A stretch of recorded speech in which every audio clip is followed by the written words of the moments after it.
There we go. All right, so welcome back, everybody. As I said, the solution to today's quiz is going to be up on Canvas later this evening. I'll let you know when that's up. We don't have time to go through it today, though. Okay, what we do need to do is go back into this lecture. Remember, we're talking about DC circuits, and the next topic that we just barely touched on at the end of last lecture was Kirchhoff's rules. So basically, the entire lecture today is going to be devoted to Kirchhoff's rules. All right, I want to make one quick announcement before we do that about next Monday's lecture, okay? So next Monday, I have an obligation that I can't get out of that conflicts with the lecture. So what I'll be doing is pre-recording a lecture video and just making it available for you to watch. Okay, so next Monday's lecture is something you're just going to watch from home. But we'll still have lab on Monday at the usual time. So the only thing that's happening differently next week is the Monday lecture is going to be a video you watch at home. Other than that, it's going to be a normal week. And because Monday is the day when I have to not be here, and that's the day you would normally turn in your homework, the next assignment, I'm going to push it back to Wednesday. Okay? So make sense? Any questions on that? Go ahead. Will you post the homework? Yeah. Due the following week? Yeah. So the schedule is like, I think I put the schedule up to like 3 weeks out. So the next assignment is going to be up there already. Okay, so you can get a head start on that. And as for the pre-recorded lecture, I'm probably going to actually get around to recording that on Friday of this week. So you can watch it in advance and get a head start on that work if you want to. Okay? So any questions on that? There's still lab for Monday? Or? There's still lab on Monday. I'll be back for the lab. I just won't be here for the lecture part. Okay? So everything else except for Monday lecture is going as normal. All right? All right, so let's get back into this discussion of Kirchhoff's rules. Remember, there are simply two rules, which are the junction rule and the loop rule. So let's discuss the junction rule in some more detail. The junction rule basically says that if you add up all of the currents that are going into a junction, and a junction is just a path, or a point where multiple different conducting paths meet together. So if you imagine clipping a bunch of wires together at a single point, that would constitute a junction. This just says the sum of the currents going into that junction equals the sum of the currents going out of the junction. This is just one example where I have current I1 flowing along this wire, I2 along this wire, and then I3 along this wire. All of those currents are going towards the junction. They're going into it. Whereas I just have a single current, I4, going out of the junction.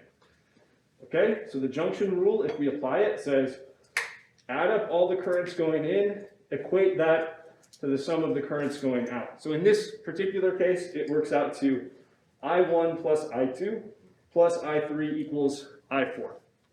Now that should make sense because, as always, one of the fundamental assumptions we're making is that charge is conserved. So any electric charge that flows into this junction must flow out, and that's where this idea comes from, that the sum of the currents flowing in equals the sum of the currents flowing out. Because remember, currents is nothing more than charge per unit time flowing down these wires. Okay, so it follows directly from the conservation of electric charge. Okay, the loop rule, let's discuss that. The loop rule says if we take any loop in a circuit, that is any closed path where we can start and end at the same point, if we add up all the voltages over that loop, they'll have to sum to 0. And these voltages can come from different places. You can be going across a resistor, across a battery, across a capacitor, whatever the case may be. If you sum up all the voltages in a closed loop in a circuit, all of those voltages must sum to 0. Now let's discuss where this idea comes from before we kind of do the example. This idea, this loop rule, comes from the fact that E fields are what we call conservative. In other words, they're path independent. Okay? And that means if I integrate over that E field in a closed loop, I'm starting and ending at the same point, I must be getting 0. That's the definition of a conservative E field. All right, so this is dating back to the Chapter 8 lecture on electric potential. Okay? So let's take a look at how to apply it in this example. This is a really simple circuit where we just have a battery and two resistors, and we know how to sort of conceptualize the current here. It's going to be flowing this way in a clockwise path because positive charge, which is what we're assuming is moving when we have conventional current I, is going to be repelled from the positive terminal of the battery and then loop around to be attracted to the negative terminal. Okay? So let's apply the loop rule in this case. We'll start from this point right here, and we'll just go around the circuit and take the sum of voltages. Okay, so here's what we'll see. Let's write down a loop rule equation. Let's say we're going to go clockwise. Okay? So if I start here and I go clockwise, the first thing I go across is the battery. Okay? So I gain some voltage V by going across the battery, right? The next thing I do is I go across this resistor. Now, am I going in the direction of the current or against the current in this case? So I'm going with the current. Is my voltage increasing or decreasing when I go with the current? Decreasing. Decreasing, going with the current. And then I do it again across this resistor. So my loop rule equation looks like this. V, that's the voltage across the battery, minus IR1 minus IR2 equals 0, because when we add up all of those voltages, we return to where we started. Okay? Now there's nothing special about going clockwise. I could just as easily write the same equation going counterclockwise, right? So this is what it would look like in that case. So if I start at this point and I go counterclockwise, the first thing I encounter is resistor number 2. And I'm going across this resistor against the current, right? So that's positive IR2 for that voltage. And then I'm going across resistor 1 against the current. Again, that's going to be positive IR1. Just because we're going against the current, this takes on a positive sign. And then we're going across the battery, but this time we're going in the opposite direction. If we go from the positive terminal of the battery to the negative terminal, then our voltage is negative. So minus V, where V is whatever the battery voltage is. Okay? Now, if you notice, these are the same exact equation, right? If I just take this one and throw all the terms to the other side, I get this one. So they're not exactly independent of each other, but the point is you have some freedom in terms of how you construct the equation, right? So do we have any questions on that? Okay. So now let's get into how do we actually apply Kirchhoff's rules. This is sort of a step-by-step process you can take whenever you're dealing with a Kirchhoff's rules type of problem, and you can never really go wrong if you just follow these steps. So here it is. First, we take a look at our circuit, and we start by labeling all the different currents that might exist in that circuit. Now here's the thing to remember, right? If you have a bunch of objects connected in series, they all have the same current, right? But if your circuit branches into multiple different paths, then you'll have multiple different currents. So you just have to kind of look at the diagram and see how many different currents are you dealing with based on how many independent paths are there for your current to be flowing in. Okay, once you've decided that, you're going to label your currents. Okay, the next thing you're going to have to do is choose a direction. When you label a current, you not only say like, this is I1, this is I2, show with a little arrow which direction the current is flowing in. Now, sometimes you're going to have to just make a guess because you don't know at the outset what direction a certain current is going in. That's okay. Just guess, and if you guessed wrong, at the end of the process, your answer is going to come out with a negative sign. You see what I mean? So let's say at the beginning, you choose a direction for your current, you do all the work, you calculate that current, and it comes out positive. That means you chose the correct direction at the beginning. Do the same thing, choose a direction, do all your calculations, and it comes out negative. That just means you chose the wrong direction at the beginning. And that just means, okay, it's flipped the other way from what I thought it was. Okay? So there's no harm in just guessing and then seeing how the sign comes out and then letting that tell you what the answer is. All right? So, next thing, assuming we're trying to solve for some unknown currents here, is count how many unknown currents we're actually dealing with, right? Because the number of those unknowns is the number of equations that we're going to need to write down to solve for them, all right? So step 3, generate some equations using the junction rule. Now, the junction rule is usually going to give you a pretty simple equation. It's just these currents added together equals these other currents added together. It's usually a simpler equation than the loop rule. So start with the junction rule because you'll get some fairly simple equations to start. Once you've written down as many junction rule equations as you can, then you're going to have to go on to the loop rule, okay? Remember how the loop rule works. We're going in a loop around the circuit. You can choose any loop you want, as long as it starts and ends at the same point, and it's a full closed loop. But what we're doing is we're adding up all the voltages over that loop. So we have to remember how this works depending on what objects we're encountering. Like how does it work for a resistor? How does it work for a capacitor, and so on. So let me just remind you. For a resistor, if we're going across a resistor, the voltage is given by Ohm's law, V equals IR. However, we have to be careful if it's positive or if it's negative. For a resistor, this voltage comes out positive if we're going against the current, comes out negative if we're going with the current. Okay? So that's what you need to remember about that. What about a capacitor? Well, we already know how this works. For a capacitor, the voltage is given by Q over C, where Q is the charge on the plates and C is the capacitance. And again, you want to remember how the sign convention here works. If you're going from the negative plate of a capacitor to the positive plate, then that's a positive voltage. If you're going the other way, then it's a negative voltage, okay?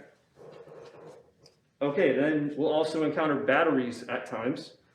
We're going to go across the terminals of the battery.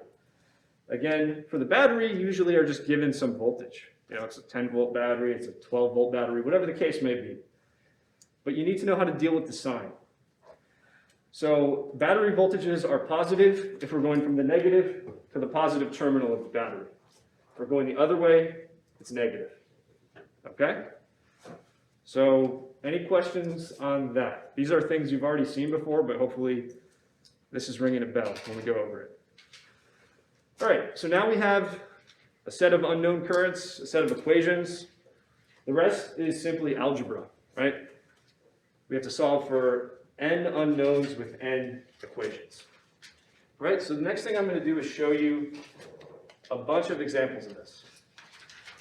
But before we get into those examples, any questions? All right.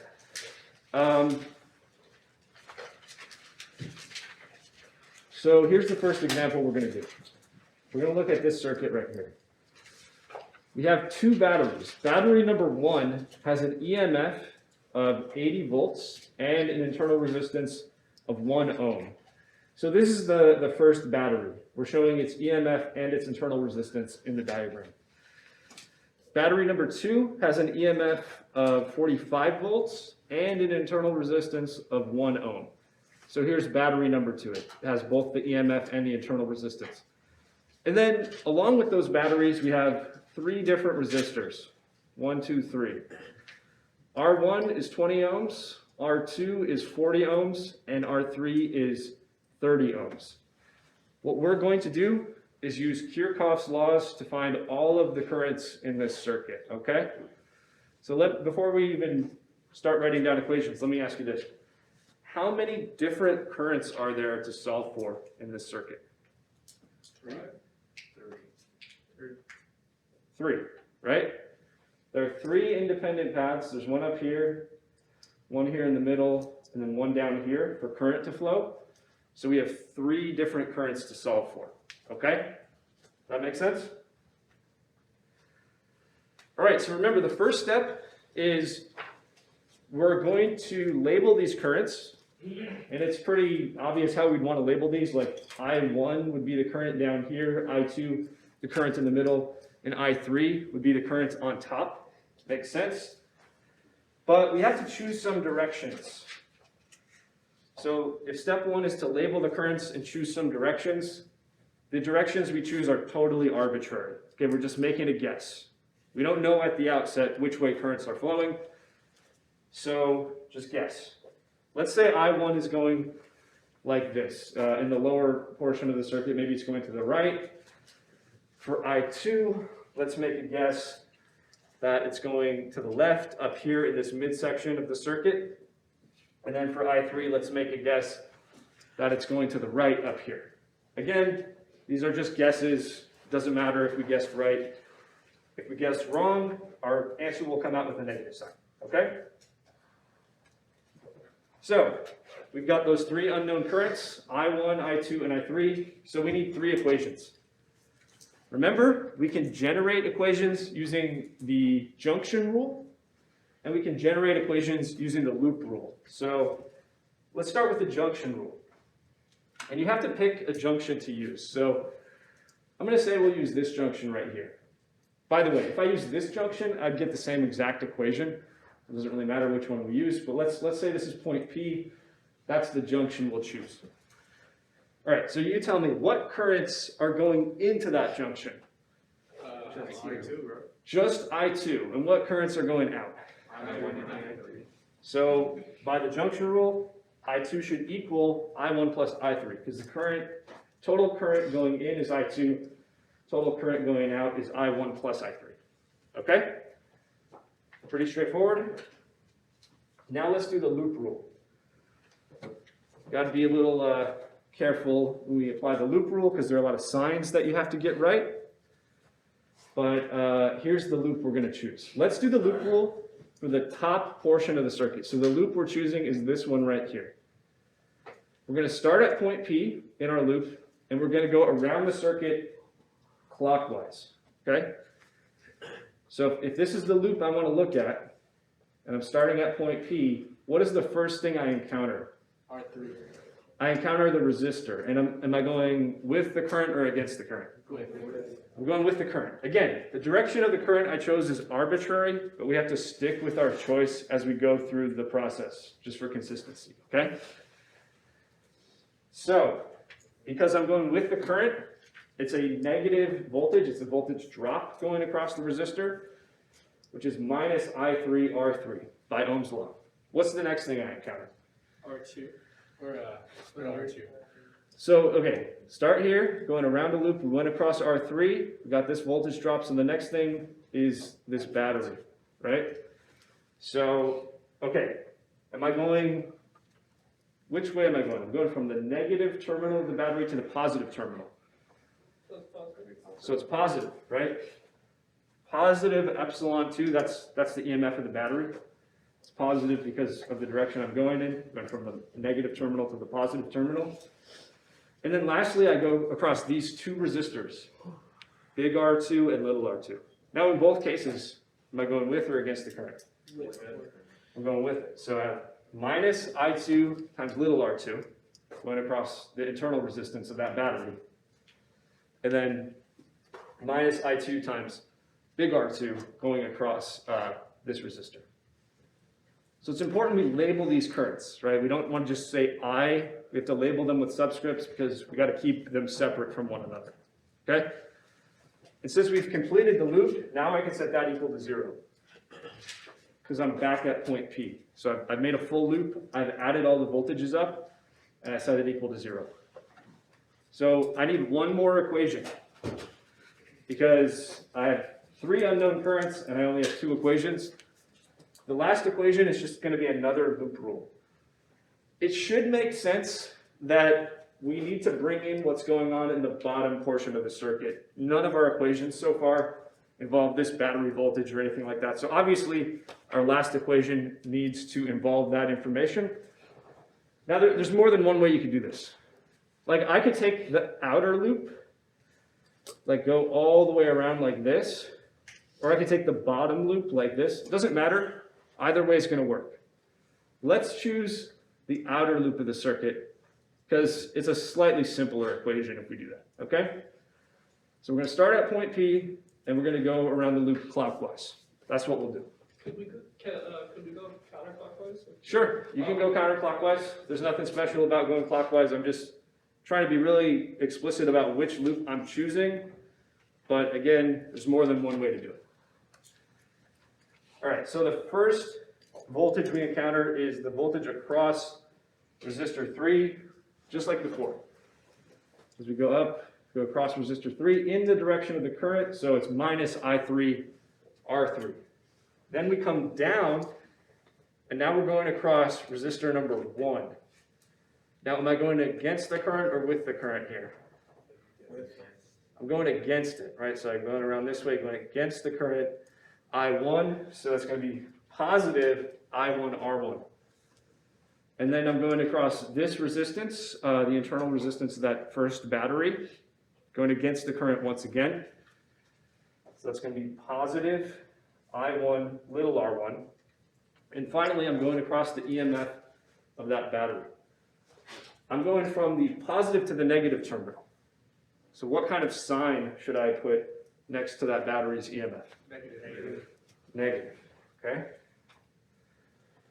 Negative epsilon 1, all right?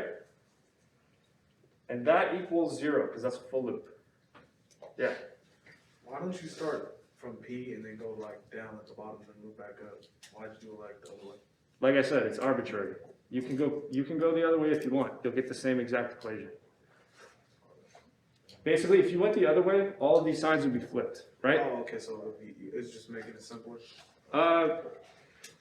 There's no right way to do it. Like it's totally arbitrary if I want it to go this way or that way. I just have to choose something for the example, right?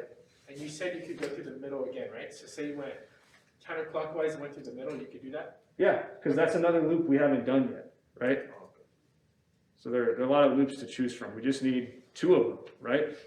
We just need 2 of them. So those are the 2 I chose. Okay? Okay. So those are the equations. Now what I'm going to do is the algebra. So let's plug in the given values. We had epsilon 1 at 80 volts, epsilon 2 at 45 volts, little r1 and little r2 at 1 ohm, big R1 at 20 ohms, big R2 at 40 ohms, big R3 at 30 ohms. Those are our values, I believe. So our first equation becomes minus I3 times 30 ohms plus 45 volts minus I2 times 1 ohm minus I2 times 40 ohms. Our second equation is minus I3 times 30 ohms plus I1 times 20 ohms plus I1 times 1 ohm minus 80 volts. And then the last equation is just I2 equals I1 plus I3. Okay? So there are a lot of different ways you could go about solving this, but I'm just going to show you my approach. Basically what I'm going to do is start eliminating variables. Okay? So let's do the algebra on paper. I'm going to leave off the units because it's just going to get really cluttered if I write the units every time. So my first equation was minus 30 times I3 plus 45. And then I had I2 with a factor of 1 multiplying it and a factor of 40. So the total factor is just 41 from the first equation. Okay? From the second equation, I had minus 30 times I3. Then I had a factor of 20 and a factor of 1 multiplying I1. So the total factor, if you just combine those, is 21 times I1. And then we had minus 80, and that was equal to 0. So that was our second equation. Okay, just, again, simplifying it just a little bit. And then our third equation was I2 equals I1 plus I3. Or, that was our last equation, number 3. Okay? So here's what I'm going to do. I'm going to take number 3, and I'm going to plug it into number 1. Okay? So equation 3 says I2 is I1 plus I3. So where I see I2 in the first equation, I'm going to just replace it with I1 plus I3. So I have minus 30 I3 plus 45, and then I have minus 41 multiplying I1 plus I3. There's my substitution. That equals 0. Okay.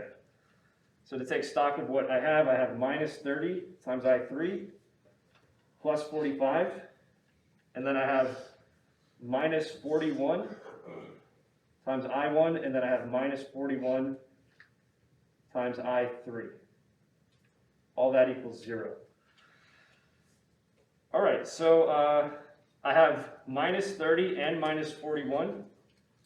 That's minus 71 times I3 plus 45 minus 41 I1 equals 0.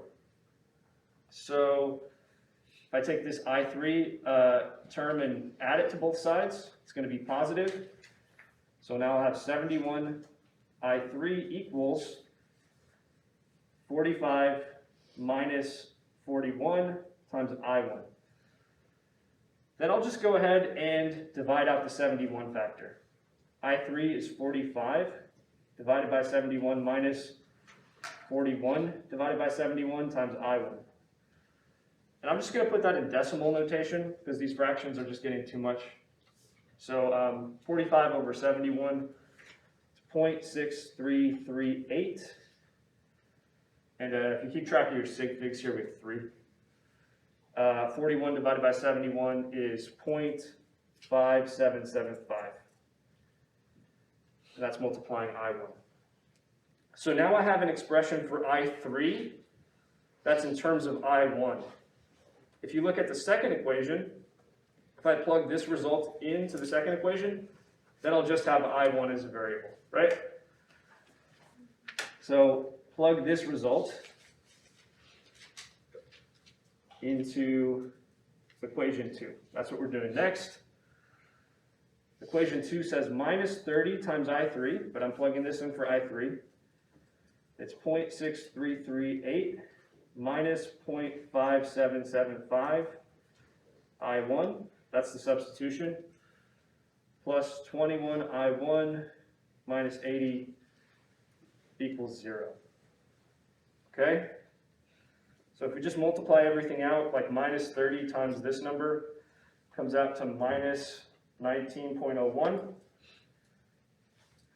Minus 30 times this number right here, which is negative, so the two negatives cancel, is positive 17.33. You can follow along and verify that. And that's multiplying I1. Then I have this plus 21 I1 right here. And then I have this minus 80 right here equals 0. All right, so let's just group everything together. 17.33 plus 21 is going to be 38.33 times I1. Then I have 80 and 19.01, which is 99.01. But both of these are negative. If I throw them on this side, they become positive. So there we go. So therefore, I1, if we solve for it, is 99.01 divided by 38.33. And can someone give me that result? What's 99.01 divided by 38.33?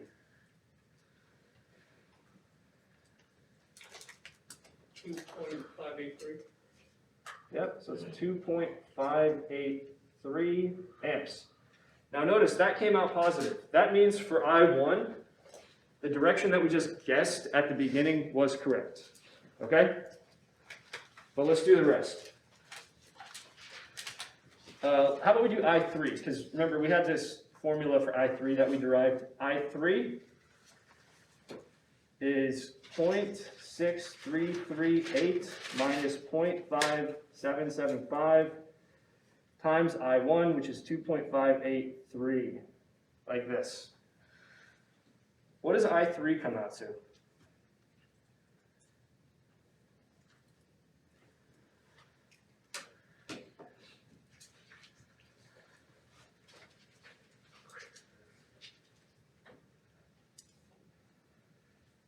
negative 0.8578. Yeah. And that came out negative. So that means the current direction that we assumed for I3 was actually wrong. It's going the other way. Okay, that's what that means. Now, let's find I2. Remember, I2 is just I1 plus I3. So we're just adding the two that we solved for together. Now it's important that we keep this sign as is. Okay? We don't do anything with this while we go through our math. It's just at the end we know this direction is wrong. Okay? So we have 2.583 and we have minus 0.858 amps. That's how we add these together. What does that come out to?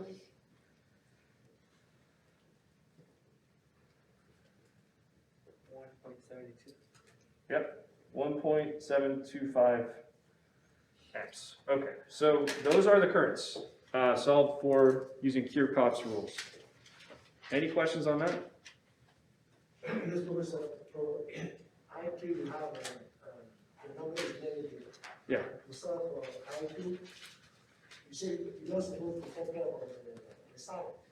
That means to me, I suppose you just have. You're going to be more than 1.725. Yeah, but the point is, to go through this process correctly, you have to, again, we assumed a direction at the beginning, and because we assumed it wrong, basically, it means a current we thought was going into the junction was actually going out. So we have to account for that with this sign here to get the answer to come out right. So in other words, just as a simple rule to follow, okay? If you choose a direction, stick with that direction as you go through the entire process, solve for all of the currents, okay? Then at the very last step, if you notice any of those currents came out negative, then you realize, okay, that must have been going the other direction. But it does not affect the way you go through the solution, okay? So that means if you went to the other direction, you're going to have the same answer? Yeah, if you chose a different direction, you would come out with the same answers, right? So there's nothing about the choices we made at the beginning that should affect the way these answers come out, okay? There are a lot of arbitrary choices you have to make, like which loops do I use and which directions do I choose for the current. But trust me, I don't have enough time to go through all the different ways this could go, but you'll get the same result regardless of how you make these arbitrary choices. You said like when we first did it, just because it's negative, that means it's wrong and we have to redo it, or it doesn't matter? Nope, it just means the direction that we showed on the diagram is actually the opposite direction. No, That's all it we means. need to redraw it. Yeah, I'll show that in a second. Alonzo? We also just use a matrix to solve that system equation. Yeah, right, good. So I'm not assuming that everyone here has taken linear algebra, but if you know matrix methods to solve large systems of equations, that can be very helpful. If you know that, go ahead and use it, but I'm not assuming everyone's seen that. All right, anything else? Okay, yeah, that can be, especially, by the way, like if you had a really complex circuit with like, I don't know, 15 unknown currents, technically I could do pages and pages of algebra. That would suck, right? And I would definitely make a mistake. There's no way I would get through those pages of algebra without dropping a sign or something. So yeah, when the system gets really big, you want to use matrix methods. But we're not going to do that in this class. All right? All right, so to summarize, we went through the math and we solved for these three unknown currents. I1 being 2.58 amps, I2 being 1.73 amps, and I3 being minus 0.86 amps. Okay, so here's how we think about those answers once we have them. The negative sign only indicates that the arbitrary guess that we made for the direction of the current at the beginning was wrong, okay? So here's what we do. When we look at the final answer, we just say, okay, I thought initially it was going basically to the right across resistor 3. It's actually going to the left. But it has this value for the current. Okay? That's what that means. Is it possible for all three of them to go in the same way, like the current for all three of them at the same time? So that wouldn't work because like I couldn't have 3 currents flowing into a junction and nothing flowing out. Oh, Because that would violate the junction rule essentially. Anything else? All right. So hopefully you see how this works. It's really not too bad. You just have to keep your wits about you when you start writing down the equations. All right? All right, so I want you to try this. I don't want you to actually go through the algebra because that takes a little bit of time. And again, it's just algebra. It's not that hard. It's just a bit time consuming, right? So what I want you to practice here is just writing down the equations, okay? Because once you have the equations down, I'm sure you know how to go through the algebra, right? So this is the circuit. It's right here. A bunch of different resistors, a bunch of different batteries. I want you to write down 3 equations because we have 3 unknown currents. I'm going to choose the directions for those currents for you, okay? Let's say we're going to have this one be I1. And let's just assume it's going like up and then turns to the right. This one, I'm going to call it I2. Let's assume it's going down. This one is I3. Let's just say it's going to the right and then down. Okay? So those are the arbitrary directions we're just choosing. So based on that, I want you to do this. Apply the junction rule at point P. Then do these 2 loops. Do the loop rule for the large outer loop of the circuit. Start here and go clockwise. Again, there are different loops you could do, but I just want to make sure we're all trying the same loop so we can compare our answers, okay? For your third loop, try the small leftmost loop and start at point P and go clockwise, all right? And then once you have your equations, we'll just compare them and see that we got the same answer, all right? So take a few minutes to do that.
When we start using the loop rule, it's starting and ending at the same point, at point B. Yeah, the loop rule has to, you always start and end at the same point. It has to be a complete closed loop around the circuit. Otherwise, it doesn't work. Which direction do you want us to go for point 3, or for 3? It says right there.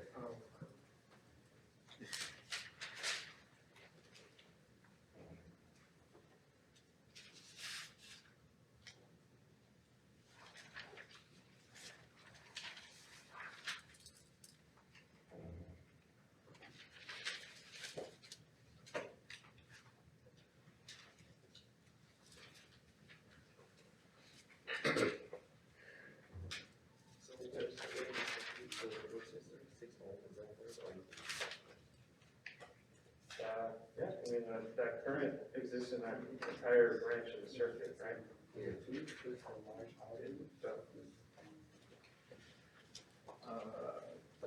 So when you go clockwise down I2, does that mean that the 28 volts is positive and the 24 volts is negative? Yep. Okay. Just checking.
Yeah, we're gonna go through it together in a second, so I think that's right. All right, let's go through this one together, okay? I've copied down the picture here, so you have it. You know, let's start with the junction rule. That one's pretty simple, right? We've chosen our current directions, so the junction we're looking at is right here. What currents are flowing into that junction? I1. Just I1. So I1 must equal the sum of the two currents that are flowing out, which are I2 and I3. So I1 equals I2 plus I3, okay? All right, next we're gonna do the loop rule. The loop rule, we're gonna apply to the following loop. We're gonna use the outer loop of the circuit, so the whole outer loop like this. We're gonna start here, and we're gonna go clockwise. Again, there are other loops you could choose, but that's the one we're gonna do just to make sure we're on the same page. All right, what's the first thing I go across? I go across this 12 ohm resistor. Do I go across it in the direction of the current or against the current? With the current. So what's my voltage, positive or negative? Oh, negative. It's negative. I'm going with the current. It's a negative voltage. It's minus I3. And that resistance is 12 ohms. I'm just going to write 12 ohms. Okay? All right, next, we're going across this 36 volt battery. The negative terminal is here. The positive terminal is here. Gonna be positive. So yeah, we have positive 36 volts. Real quick, let me just explain why that's the case in case you forgot. If I have a battery and I have a negative terminal and a positive terminal, inside of that battery, remember there's an electric field. Which way do E fields go? They point from positive charges to negative charges. A potential difference is minus E dot dl. Meaning if we go against the field, it's positive, and if we go with the field, it's negative. So when we go from the negative to the positive terminal, we're going against the field inside of the battery, so we have a positive potential difference. That's the reason for that. But it's good just to remember that as a rule. Negative to positive terminal of a battery, you get a positive voltage. Going the other way, you get a negative voltage. Okay? All right, now we go across this resistor. Are we in the same direction as the current or against the current? We're going with the current, right? We're going this way. Same direction as I3. So therefore, we have minus I3 times 24 ohms, correct? Okay. Now we go across this resistor. It's still current I3 in this entire branch of the circuit, okay? And we're going again, we're going with the current across this resistor. So it's minus I3 times 36 ohms. And okay, we're going across this whole outer loop, right? So the next thing I encounter is this 12 volt battery. Here's the negative terminal, here's the positive terminal. Positive voltage. Positive voltage. positive 12 volts. And then the last thing we encounter before we end up right back where we started and complete the loop is this 56 ohm resistor. Now we're going across that with the current once again, right? But the current is I1. It's not the same current we had before, right? This is a different current in this branch of the circuit. So we have minus I1 times 56 ohms equals 0. It's kind of a lot going on in this loop, but you can see how some of these things can be combined together, right? All right, let's do the last loop. For our last loop, we're going to look at the one on the left, which we're going to take clockwise. So we're going to start at this point, go down here, and then back around, and then back to point P. That's what we're going to do. So we're going to start by going across the 48 ohm resistor. We're going in the direction of the current, aren't we? So we have minus I2 times 48 ohms. All right, next we're going across this battery. We're going, in this case, from the positive to the negative terminal. Negative voltage. So it's a negative voltage.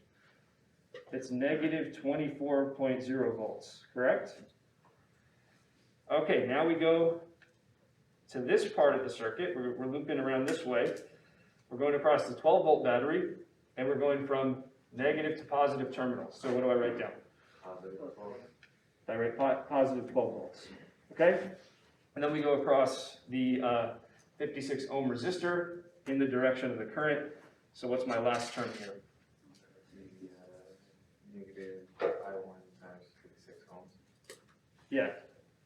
So the last two terms here are the same as our previous equation because we're taking the same last part of the loop, right? So they should match. That makes sense. Okay, and since these terms match, one thing you might try is like subtracting one equation from the other just to get rid of it. But let's not do the algebra. Let's just say what the result will be. If you solve the system, here's what you'll find. You'll find I1 is 0.142 amps. You'll find I2 is minus 0.415 amps. And you'll find I3 is 0.557 amps. So that means for the second current, it's actually going up, but it's this amount of amps going up, all right? Any questions on that? All right. Now, one thing I want to emphasize about Kirchhoff's rules is they're very versatile. So you don't have to just use them for circuits like this, which contain batteries and resistors, right? You can use them in circuits that contain any number of elements, including capacitors, right? So in this next example, we're going to look at this problem, which we've actually done before, okay? You've solved this problem in the past using sort of different methods of combining capacitors in series and parallel. You can solve the same exact problem using Kirchhoff's rules, and it's actually a little bit simpler this way, okay? So here's the problem. We have a battery, 4 volts. We have 3 capacitors, 3 microfarads each, okay? What we want to do is solve for the charges on each capacitor. So remember how this works. The capacitor plates that lead to the positive terminal of the battery have positive charges on them. So this is positive Q1, this is positive Q2. The other plate on each of those capacitors is minus Q1, minus Q2, okay? Then we have capacitor number 3, positive Q3 on this plate, negative Q3 on this plate. All right, what I'm going to ask you to do is apply the junction rule at point P. Okay, so basically, any charge that flows into this junction has to flow out as the capacitor plates get charged. That's what that's saying. And then do the loop rule for the innermost loop of the circuit, starting at point P, going clockwise. So here, start here, go across this capacitor, go back around to the battery, then go down here, back to point P. That's your first loop. Your second loop is for the outermost loop. So start here, cross the capacitor, cross the battery, and then go up, and then back to point P. So you have three equations. Your three unknowns will be Q1, Q2, and Q3, and you can solve them using Kirchhoff's laws. All right, so just write down the equations, and then we'll go from there. All right?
Remember, the voltage across the capacitor is Q over C, and then you just have to decide whether that's positive or negative.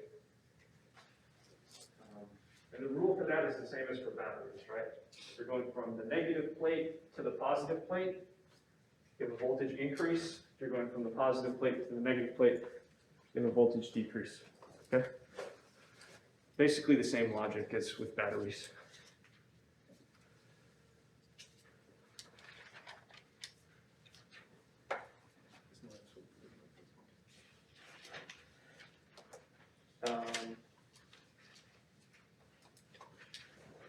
So yeah, for this voltage, it's going to be Q3 divided by that. Yeah, you got the right idea. You want to take voltage across the capacitor, then across the battery, then across the capacitor.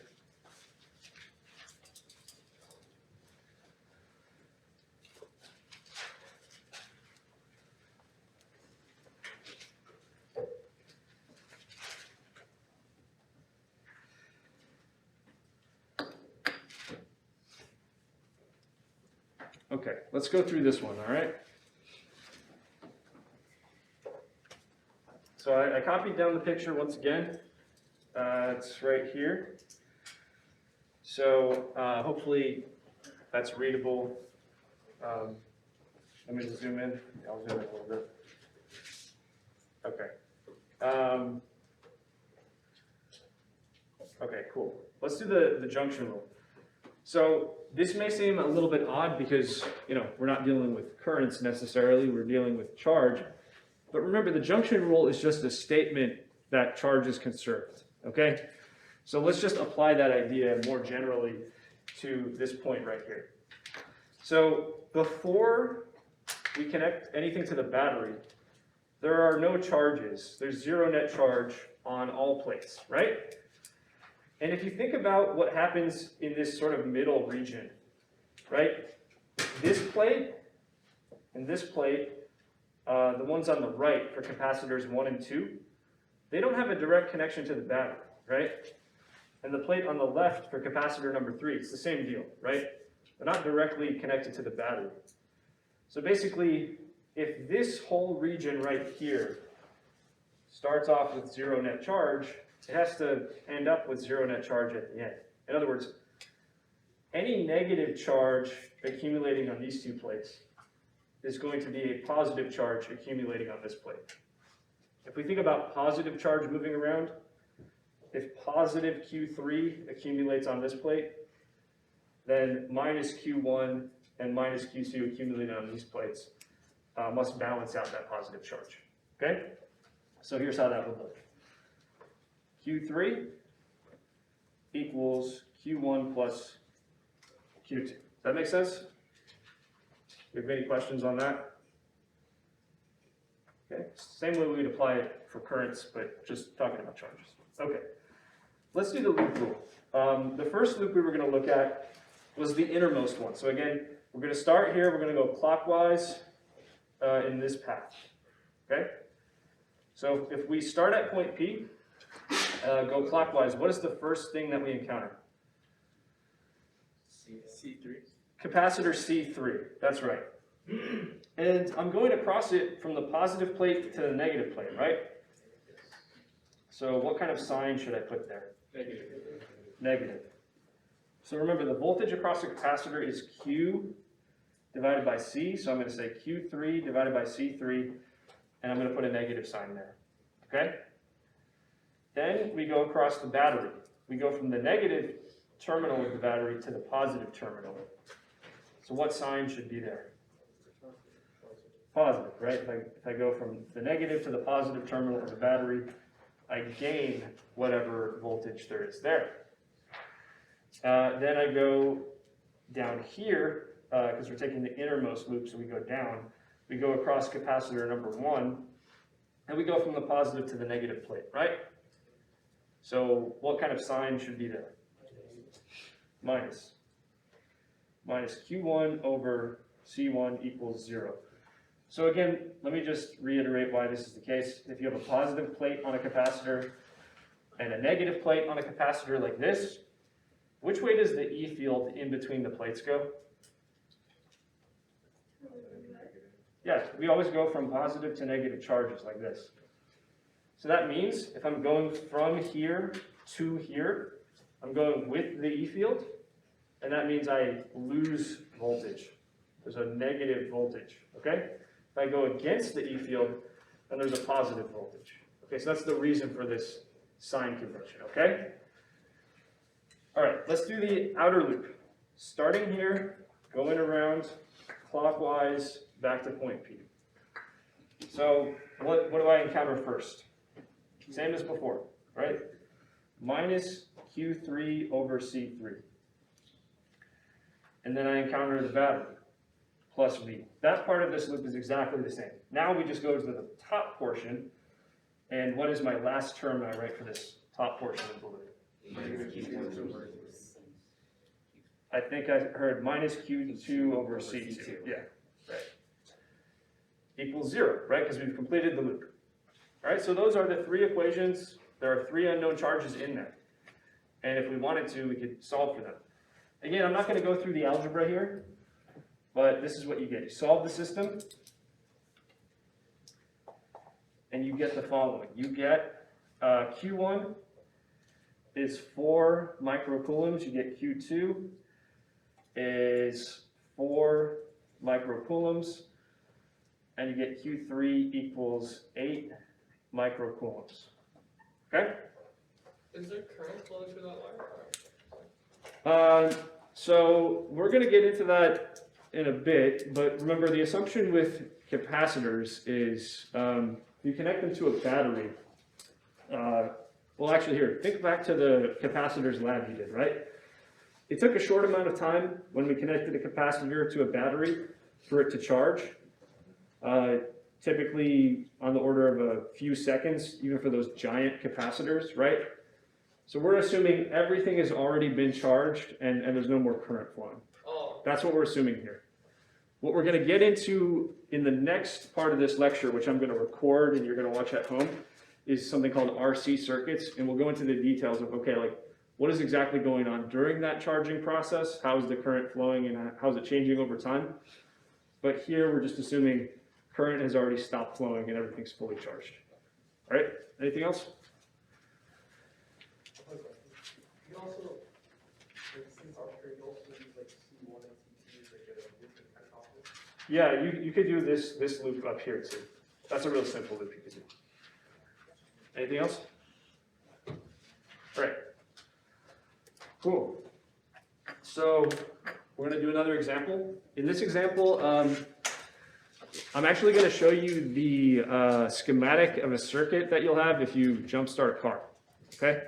So you have basically a dead battery, which is not providing enough current to start the car. And so we'll add an additional part to this circuit, which is a good battery, which will give us enough current to start the car.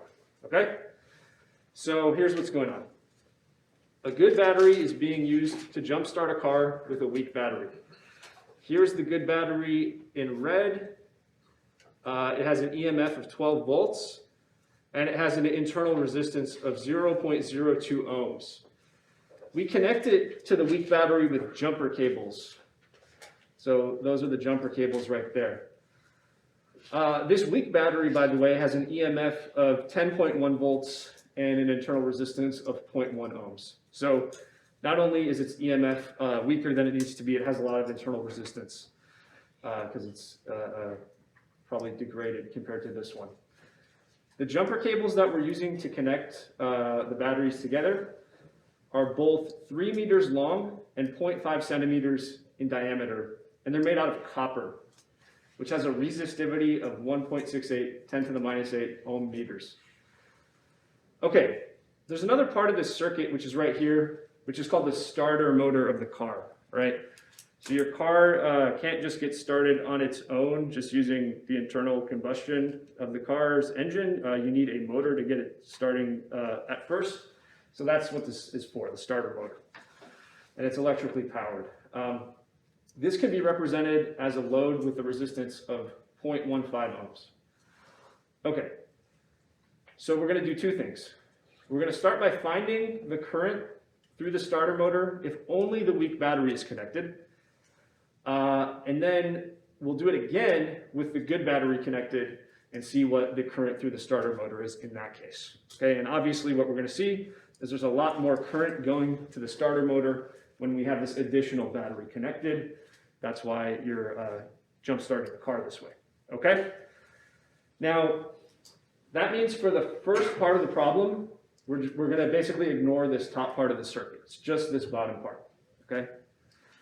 For the second part of the problem, we have this entire circuit to consider, which has 3 branches, right? There's a current in this top branch, there's a current in this middle branch, and there's a current in this bottom branch. Okay? And we have to, as sort of a side step, figure out what the resistance of the jumper cables are, because that's going to determine how much current is flowing. It's going to be part of the equation. Okay? There's kind of a lot going on there, so let's start by just drawing the picture with only the weak battery connected. Okay? So here it is.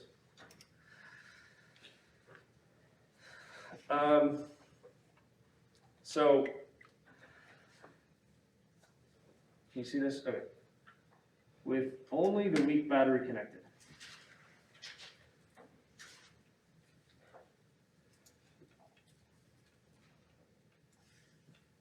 This is our circuit. I'm just going to draw it for you. The weak battery is number 2. Here's its internal resistance, little r2. And here's its EMF, epsilon 2, negative positive terminal like this. And then that's just connected directly to the starter motor. And that's it. We haven't connected the other battery yet, so that's our complete circuit. The starter motor is represented by R sub S.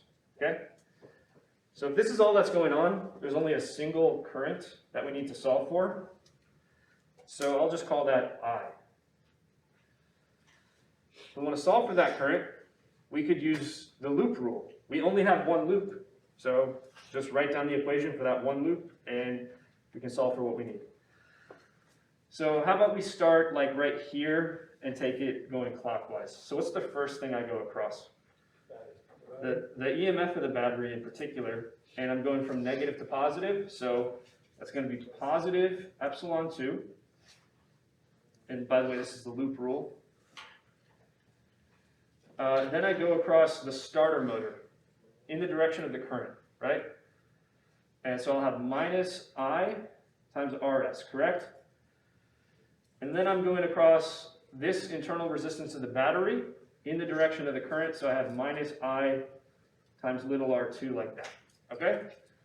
That's the whole loop, so that equals 0, okay? Epsilon 2 equals, take these two negative terms to the right side, positive I times the sum of the two currents, basically. Sorry, the sum of the two resistances, RS plus R2, right? And so I'll go ahead and solve for I, which is going to be epsilon 2 divided by RS plus little r2. And to plug in the numbers, epsilon 2, that is the EMF of the weak battery, which was 10.1 volts. The starter motor has an effective resistance of 0.15 ohms. The internal resistance of this weak battery is 0.1 ohms. And we're adding the two resistances together. Ohms is the same as volts per amp, so we get amps, right? So how much current do we draw in this case? Someone do that calculation for me? Yeah, about 40.4 amps. Okay, so apparently that's not enough for this particular car to start, okay? We'll see that when we draw the circuit with both batteries connected and solve for the current going to the starter motor, it's a lot more. Okay, now this circuit is a lot more complicated because it now has 3 different branches with 3 different currents. Before we do that, because we're adding the jumper cables into this circuit, let's solve for the resistance of those jumper cables, all right? So, does anyone remember how to calculate resistance? This is an important equation to keep in mind. Resistance of jumper cables. Yeah, so I'm going to call this RJ. That's rho times the length divided by the area. Okay, rho times L over A. And pretty much every single cable that you'll encounter, just assume it's cylindrical. So the area is a circular area, pi r squared.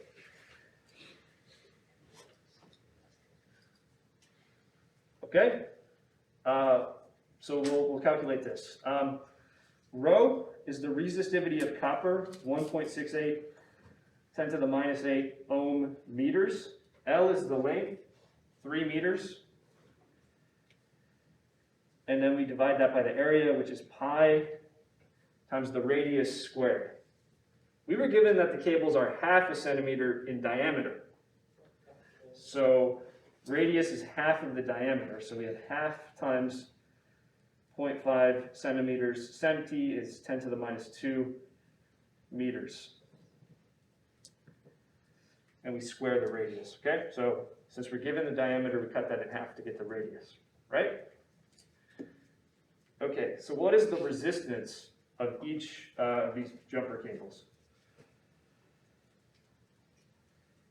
2.56 times 10 to the negative 6. Yeah.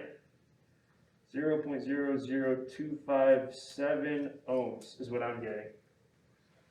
So fairly low resistance, but let's just account for it so we get the most accurate answer, okay? All right, next. Let's draw the circuit with both batteries connected.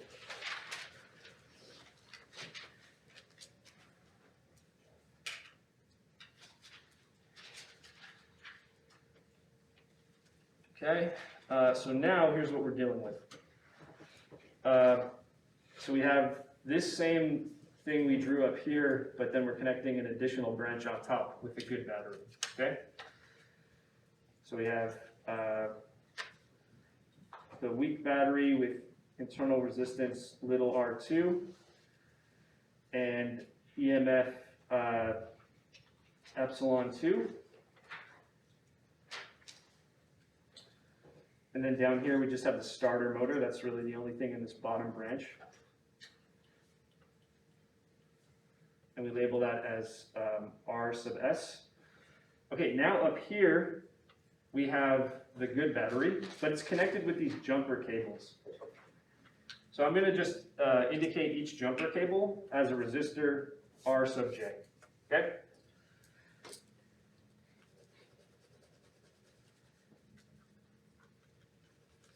And then on top, we have the good battery. So that's got internal resistance R1 and EMF epsilon 1.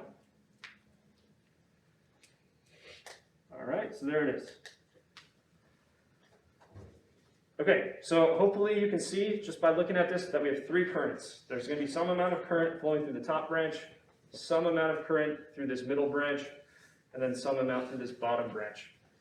Like always, we're going to start by just arbitrarily choosing some directions. All right, so here's what I'm going to choose. For I1, I'm going to say it's going like this. It's going up and then to the right, like that. For I2, I'm just going to say it's going to the right. For I3, I'm going to say it's going down and to the left like this. Again, those are just arbitrary choices. We'll go with it though. All right, so I need three equations because I've got these three unknown currents. And the one I really care about is I3. I care about how much current is going to the starter motor, but it's a system of equations. You have to think about everything all together, okay? So let's start with the junction rule.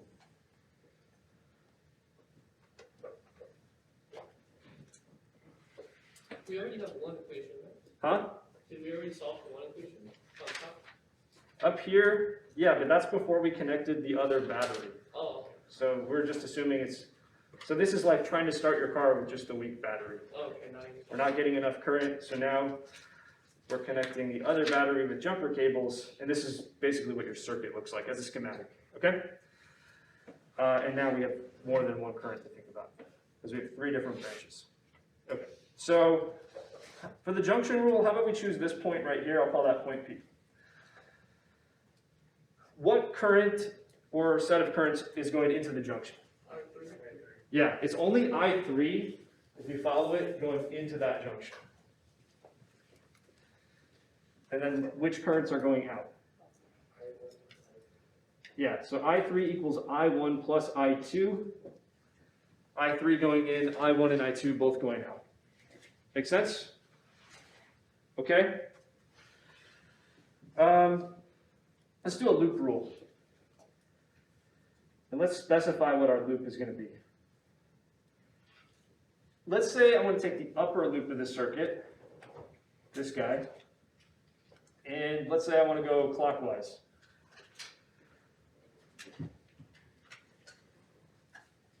Okay? How about we start at point P? Okay. So what's the first thing I go across in this loop?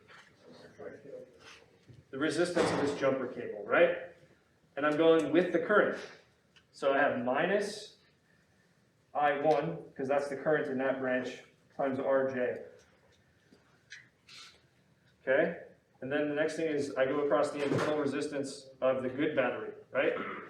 And I go with the current. So I forgot to say I1, so it should be minus I1 times RJ. Then I have minus I1 times little r1 like this. And then I go across the EMF of the good battery. Positive or negative? Positive. Positive, because I'm going from the negative terminal to the positive terminal along this path. So it's positive epsilon 1. Okay, and I'm still going along this top part of the circuit. So I'm going across this other jumper cable. Am I going with the current or against the current? Going with the current. I'm going with the current. So that's just another I1 RJ with a negative sign, okay? All right, so since I'm considering the upper loop, I'm going to have to come back around to here. So now I'm going across the weak battery. I'm going across its EMF from positive to negative. So what do I have? Negative. I have negative epsilon 2. And then I'm going across this guy, right? So I'm going against the current I2. So it's going to be positive I2 times little r2. That is what is equal to 0. all right? All right, now let's do the loop rule on the lower portion of the circuit.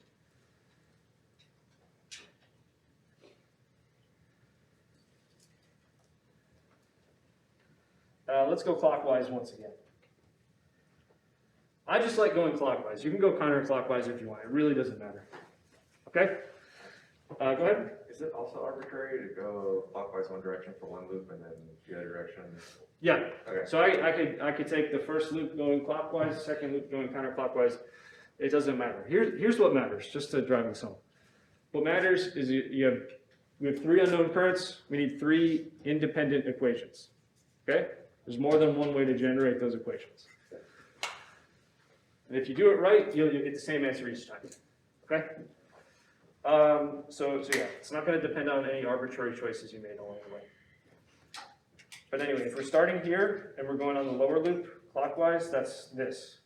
Okay? We already did that. No, we didn't. We did the upper loop. I got a question. For the for the 3 equations, could you use 3 loops and no junction? So actually what you're going to find is if you do that, that 2 of your loops have the same exact set of information in them. So you will have to use a junction rule here. If you try it out that way, you'll see that 2 of your equations aren't actually independent of each other. They have the same information. So as a general rule, if you have 3 currents to solve for, like this, in 3 different branches of a circuit, you're going to have 1 loop rule equation, 1 junction rule equation, and 2 loop rule equations. Okay, that's how it's going to go. But here, let's do this one. Okay, we're doing the lower loop, right? So what do we go across first? We go across the internal resistance of battery number 2. We go with the current. So what's the term I write down? Negative I2 small r2. Yep, so it's minus I2 small r2. Then I go across the EMF of this battery from negative to positive. So what do I write down? Positive epsilon 2. Then I go down here. Now I'm going across the starter motor, and I'm going in the direction of current I3, right? So what do I write down? Minus I3 times RS. That equals 0. Okay? All right, let's do the algebra real quick. We're going to solve the system.